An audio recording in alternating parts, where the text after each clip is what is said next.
YouTube, with the 2024 NBA free agency session seemingly passing us as NBA fans in the blink of an eye, with big names like Paul George and Klay Thompson ending up on different teams. This was looked at early on as kind of a weak free agency class, but it ended up being pretty impactful for a lot of contenders. The good news is, if your team hasn't made any big moves and you're still waiting for some additions, there are still plenty of good, solid free agents still on the market in 2024. And I'm going to run through probably about 10 or 15 of the best remaining free agents for the NBA offseason. And like I said, there are still some quality free agents available, some starting caliber. Let's talk about the best free agents still available, folks.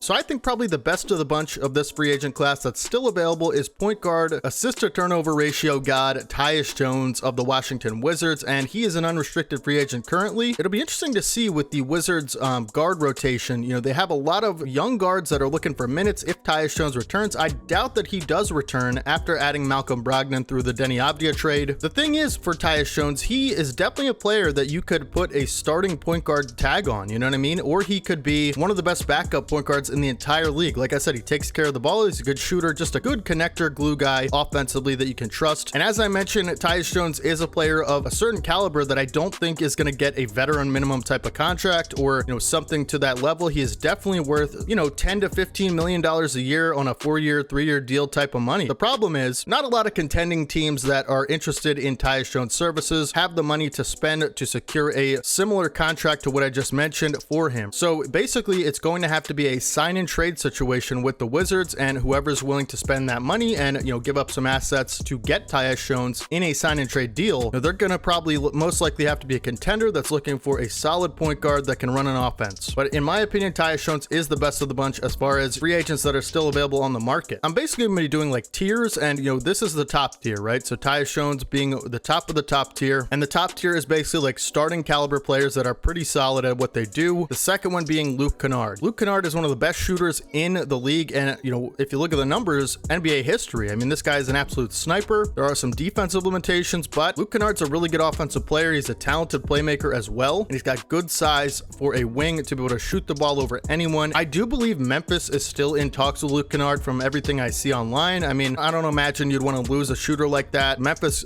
does need a little bit more shooting, so it'll be interesting to see what Luke Kennard's situation is, what kind of contract he'll get. I personally have no idea what his value would even be at this point. I think it'll be something a little smaller than what I mentioned for Tyus Jones, maybe like a $5 to $10 million a year type of contract, like a role player type of contract. This is probably not a player that's going to start for Memphis, but, you know, would be solid to put on the floor in certain lineups for the Memphis Grizzlies, and I think they should bring him back, and probably will most likely. So he is an unrestricted free agent, but I do expect him to return to the Memphis Grizzlies, potentially on a 1-year deal. Now, one of the most intriguing free agents for me is Isaac Okoro of the Cleveland Cavaliers, and Isaac Okoro is a restricted free agent, which means that any team in the NBA can offer him a contract, and the Cavaliers will get the opportunity to match the contract to keep Isaac Okoro around. I think it's interesting that nobody's really done that yet, because Isaac Okoro is one of the best perimeter defenders at his position. You know, he's kind of a wing player that has gotten a lot more consistent throughout his career from 3-point range, and that has been his biggest weakness, in my opinion, having a consistent 3-ball and his offensive limitations. Last year, he shot the ball pretty well, and as I mentioned, a great perimeter defender. This is a guy I'd expect to be involved in some kind of package for a trade, with the Cleveland Cavaliers facilitating it. You know, it doesn't appear that they are interested in bringing back Isaac Okoro at this point, and I'm sure there are a ton of other teams that would be interested in his defensive services, his 3-and-D capabilities. He's still a young player as well, so we'll have to see how that works, but there has been a lot of rumors about a sign-and trade, potentially with the Atlanta Hawks, involving someone like DeAndre Hunter, right? So that could be interesting to watch, but Isaac Okoro is still one of the best free agents on the market, a starting caliber 3-and-D wing, in my opinion. Another player that is still pretty young and has a lot of defensive upside is Markelle Fultz, and the problem with Markelle Fultz obviously being his injury concerns and his 3-point shooting. He is not going to really attempt a 3 on a team, and as a point guard, that is kind of a big problem, right? You need to be able to shoot at least a little bit or attempt 3-pointers from the point guard position, but that, make no mistake, Markelle Fultz does a lot of things really well other than 3-point shooting. He's a great playmaker and is a really good defender. I mean, the injury concerns are definitely notable. It has seemed like Markelle Fultz has struggled to stay on the floor in Orlando, and And, I've heard reports, I just saw today that it is doubtful that the Orlando Magic would be willing to re-sign him. They just signed Corey Joseph, a veteran point guard, on a 2-year deal. So again, I think almost no chance of him returning to the Magic at this point, but he will definitely be on a team next season. It's just a matter of what type of contract he's going to get and what type of team is going to want to sign him. I think as a third string point guard, or just, a point guard that can play defense, come in and give you a different look from that position,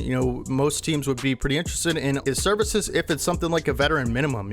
Again, there's still a lot to like about Markelle Fultz, and I know he has his issues, but I think he's a valuable player that should be on a team next season for sure. I think the last player in this, top tier of the remaining free agents is just one player, and then we'll move on to guys that are, probably rotation depth pieces that could have some upside, but, are most likely veteran guys that have a very specific skill set that, you probably wouldn't want to start or play, 6-man minutes for, right? The last guy on this list for the top free agents that could be in a big role for a team next season is Gordon Hayward. And again, another intriguing player. I mean, I've talked about this before with Gordon Hayward, but he got traded to the Oklahoma City Thunder last year, ended up playing really poorly for them in a very limited role. And kind of surprising to me because this is another guy that's had a ton of injury issues. He's a little bit older now in his career, but when he was healthy with Charlotte, I mean, he was a really solid starting caliber player.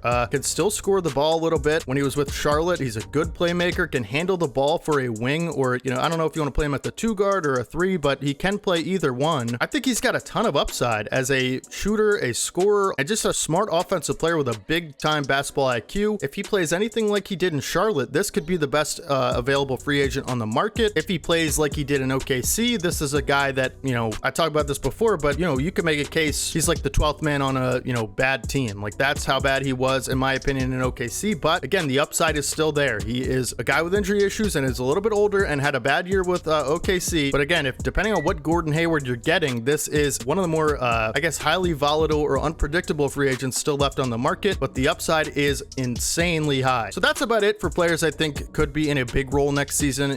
Definitely get some playing time on good teams. The rest of the guys definitely could as well, but I think they'd be a little bit more limited in their skill set. They do something particular, like maybe it's a 3-and-D wing that, has slid out of a rotation, or, an older guy that is going to be a veteran minimum. Most of these guys are probably going to be veteran minimums, starting with maybe my favorite guy, and that is Lonnie Walker IV. Lonnie Walker is an absolute bucket, and he's a very fierce competitor. I think he's mostly just a scorer at this point in his career and an on-ball scorer, so it makes sense why he's still available, because he's kind of been in one of those weird positions as a player where he might not be good enough to, a good team to say, let's put the ball in this guy's hands and, generate some offense with him as the scorer. He's not a great playmaker, and I'm not sure he's a great defender. So it's kind of like, yes, he's a good scorer and he does it on the ball pretty well, but are you going to want Lonnie Walker, being your 3rd or 4th option? Definitely not. So I think he could definitely be good in a 6-man, 8th-man type of role where he comes in and off the bench and gets you some buckets when you need it. You need a little spark offensively. The guy's instant offense, and he's a dog. I think he is capable of defense as well. I think, Lonnie Walker is definitely one of the better players for a veteran minimum to watch for a good team that needs a bench scorer. Justin Holiday, another wing. A lot of these guys are wings. Justin Holiday played a lot of big time minutes for the Denver Nuggets last year and honestly wasn't very bad. You definitely want to upgrade on him if you're the Denver Nuggets. You don't want him playing that many minutes in key playoff games, but this is a big time veteran that can come in and be a solid 3-and-D wing. If he can shoot the 3-ball consistently like he started to do with Denver last year, he is also a really good defender. I think as far as veteran 3-and-D wings go, he's one of the better ones still on the market, no question, and should be on a team next season. Reggie Bullock, another 3-and-D wing. This is a guy that can probably play the 2 or the 3, but if he was anything like his time with Dallas, he is a good shooter, really solid catch and shoot corner guy, and a good defender as well. Just a classic 3-and-D wing. I think he's probably not going to return to the Rockets, and he's getting a little older now, but I do think Reggie Bullock's shooting ability and his defensive capabilities, if he competes on that end of the floor, is definitely a veteran minimum 3-and-D wing to watch, just like Justin Holiday as well. Precious Achiuwa was, again, another guy that played some kind of big time minutes for the Knicks last season as that 3rd string center, and I'm not sure he's a center at this point in his career. You could make a case he's either a 3 or 4 or a 5. I think he's probably a 3rd string center at this point. I think he's good enough to be a 3rd string center on a certain team.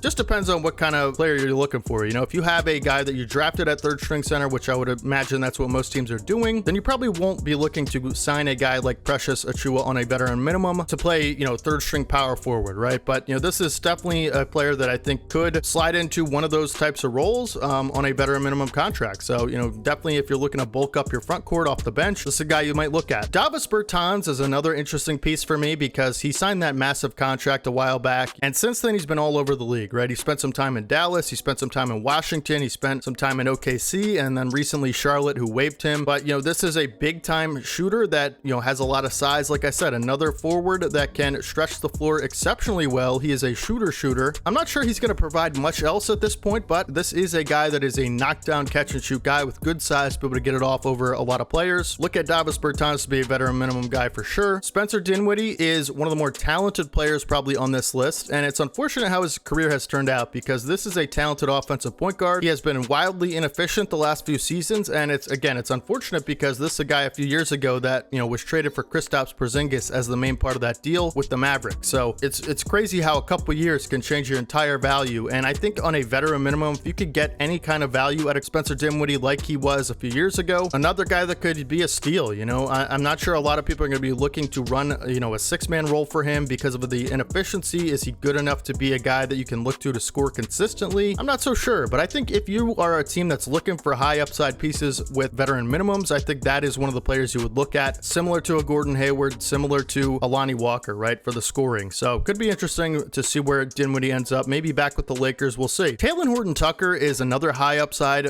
free agent still available. He is a raw talent, although he is about 26 years old, and he's kind of a hybrid type of player, right? He's kind of a point guard in a small forward or undersized small forward's body, and he has just kind of an interesting skill set that I think if it could be developed, he could be a very big contributor to a winning team. I mean, this guy's a good playmaker. Again, another offensive inefficient guy, but he just has a raw skill set that I think there's something there. It might not be refined at this point enough to be able to be in a big rotation, getting big minutes on a championship team, but there is absolutely something there with this player, and I think if he goes to the right team like a Denver or a Miami Heat, I think he could develop in one of those programs, no question about it. And if you could get him on a really cheap deal for that value, why not take a shot, right? I think Miami and Denver would be good fits for him. Marcus Morris Sr. Has been, I guess, interested in going back to Philadelphia, or we've been interested in, getting Marcus Morris Sr. back, a Philadelphia native, a guy that could give you a bucket every now and then, pretty decent catch and shoot guy from the,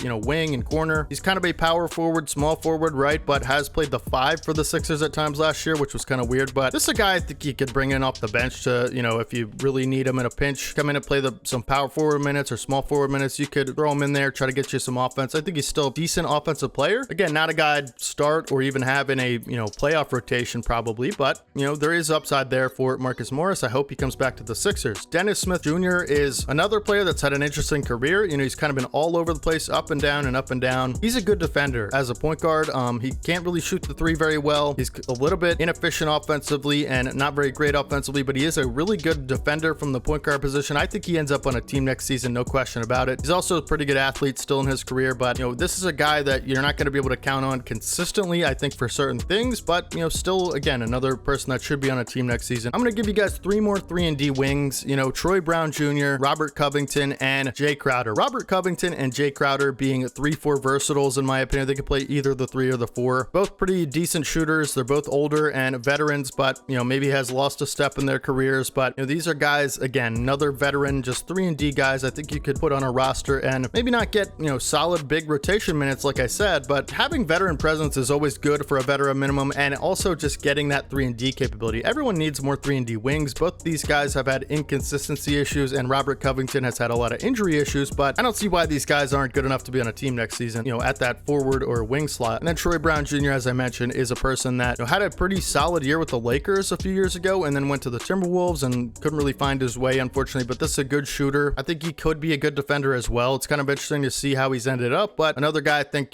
could get a look from a lot of teams for a, solid 3-and-D type of wing. Those are really the guys. I think, these are a big tier of like, maybe these guys could play on a good team. Maybe, if everything works out for them and they stay healthy, they could make a impact on a winning team, right? A lot of these guys are older, past their prime, but maybe they could still provide something for a, playoff caliber team. I do think all of these players are good enough to be on a team. Let me know down in the comment section what your favorite team is and who you want them on this list to target, because again, I think for some of these teams that haven't made a lot of big moves, some of these guys that I mentioned towards the end of the video could be easy veteran minimum contracts. Everyone can sign those first apron, second apron. So some of these guys could be good value for that asking price. As far as the top of the list, Tyus Jones, Isaac Okoro, Markelle Fultz, Gordon Hayward, these guys, in a perfect world for them, right? Like if everything goes well with those players individually, they could, technically be starters. I think Tyus Jones, Isaac Okoro, and Gordon Hayward a little more than Markelle Fultz could be a starter if everything worked out well for them and they played their best, but it'd have to be the right situation. But these players are still pretty good on the market. Every team is always looking for depth and shooting. A lot of these guys are good shooters. By the time the season starts, I bet vast majority of the people on this list are, signed to a veteran minimum or on a different team or on a team at all, right? So they definitely are all good basketball players. Hope you guys enjoyed the video. As I mentioned, if you guys have a favorite player on the list that you want your team to sign, let me know what that is down in the comments, because for me personally, I'm a Sixers fan. I'm looking to get Robert Covington, Marcus Morris Sr., and potentially Gordon Hayward.